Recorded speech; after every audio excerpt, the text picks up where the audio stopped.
What's up, YouTube? What's up, YouTube? It's your boy Cobbs coming at you with some international football content. And I ain't talking about no soccer. I'm talking about international American football. We're about to react to how the two European football leagues split into two leagues. Let's just jump right into it. You know what I'm saying? Because, hey, 5 years, the this European is my first time or the hearing ELF these boys has been the playing professional American football league overseas. in Europe, quickly growing and expanding to over tap 16 in. teams across the continent in just a few short seasons. Oh, they had hella Behind the scenes, teams. behind the expansion and crowned champions, tensions were brewing between franchises and the league's ownership. It seems that tension has finally exploded into an American football civil war, where the reigning home of professional football in Europe fractured into two competing American football leagues. Howdy, my name is Logan with Alt Football Archive, and today we're covering the story of how the European League of Football collapsed. Damn. But before we can cover the surprise fracturing, we do have to break down how the European League got to this point. The ELF wasn't the first league trying to grow the sport of football, or more accurately in this case, American football, in Europe. Older leagues like the World League of American Football and NFL Europe tried to establish American football in Europe in the 1990s through the early 2000s with major backing. And even to this day, the National Football League continues to schedule preseason and regular season matchups across Europe. Even college football has gone in on this action, notably having a yearly Week 0 matchup played in Ireland. With the NFL being the most profitable sports league in the world while only being popular in North America, investors have always been interested in expanding the sport's reach. Whether that is trying to establish a league in Europe in this case, or expanding the football season outside of the fall like we've seen with the creation of spring football in the United States. I'll be tapped into the that European UFL. League of Football, established in 2021, has been the latest iteration of this experiment and has seemingly been quite a success, quickly doubling the number of teams in the league in just 3 seasons. I need to tap into that overseas American in 2021 to 17 teams in 2023. I'm about to tap into that. The ELF was built on a system of elevating existing teams playing in smaller semi-pro leagues across Europe, even reviving and using the names of some older franchises from the days of NFL Europe like the Frankfurt Galaxy, Rhein Fire, and others.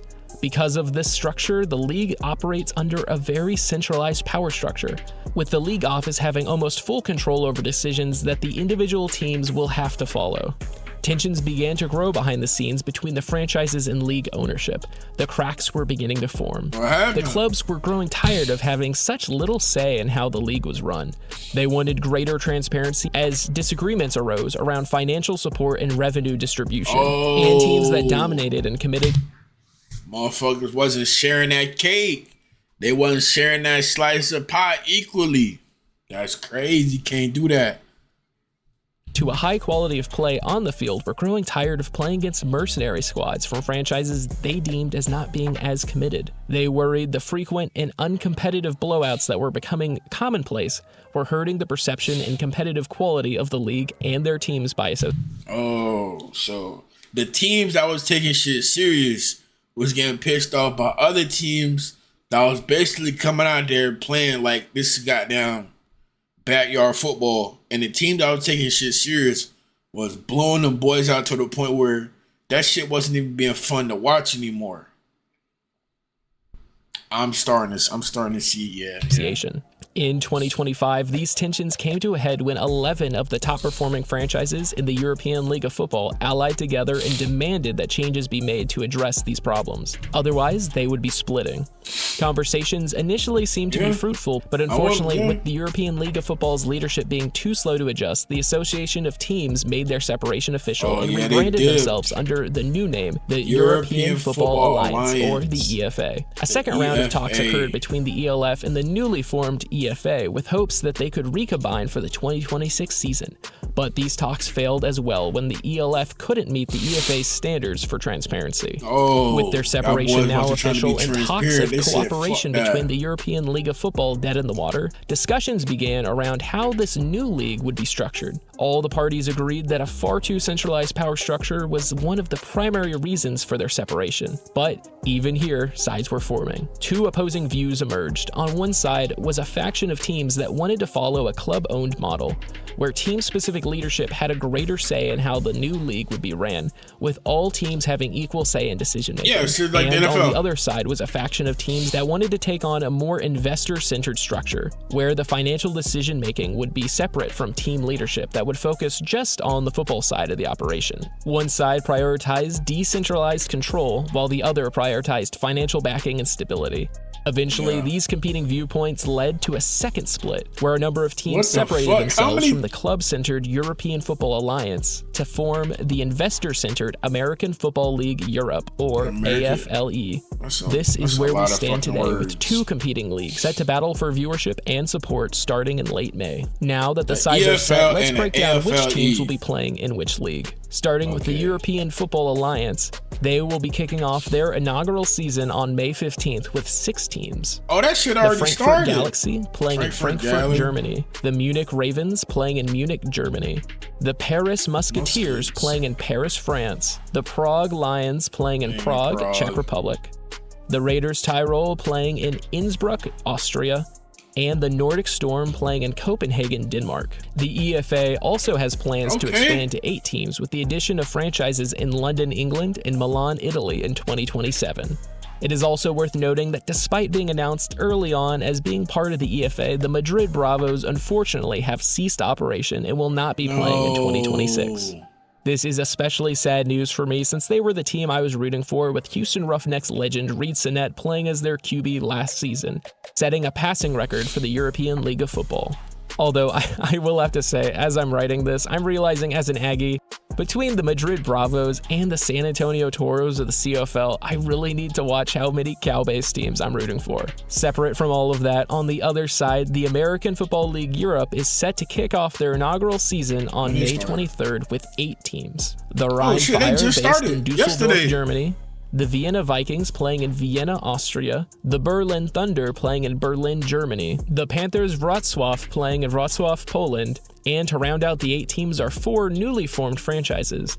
The Alpine Rams, which will be based in Switzerland, the Paris Lights, which will be based in Paris, France, the Firenze Red Lions, based in Florence, Italy, and a currently unnamed London franchise based in London, England.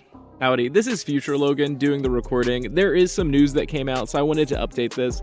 We do have an official name for the AFLE London franchise, which will be called the London Warriors. This announcement was made after I wrote and recorded the video, so I just want to make sure everything's up to date. And also, while I have you here, there was an announcement made by the EFA that most games will be broadcasted live on the league's official YouTube channel. So if you wanted to check it out for free, I'm definitely about to go tap in on that. They'll have highlights, they'll have broadcasts, they'll have anything you want to watch, so highly recommend you check it out. Okay, anyways, back to the video.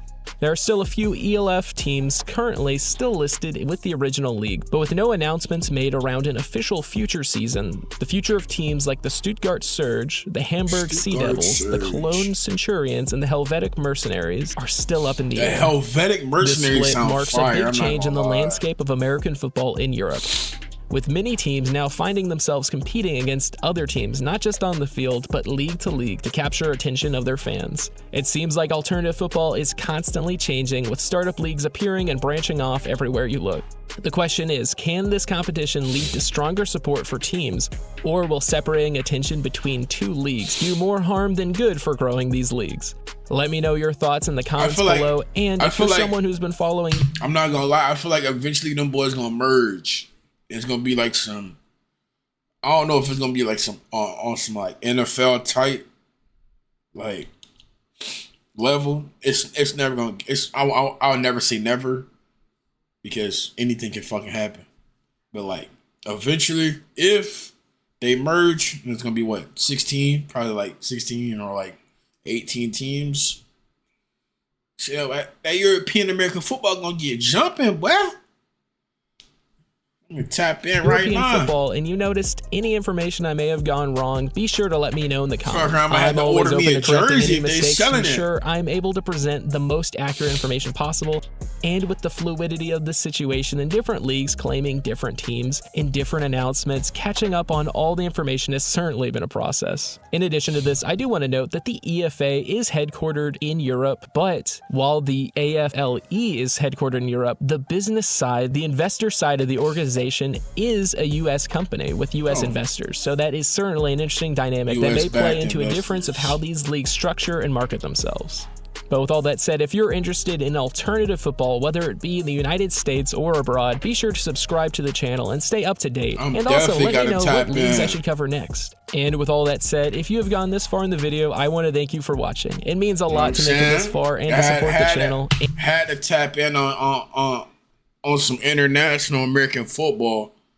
Definitely about to go watch that right now. I might actually react to it, no cap. But hey, y'all boy about to see some European American football content coming real soon. Other than that, ladies and gentlemen, gone.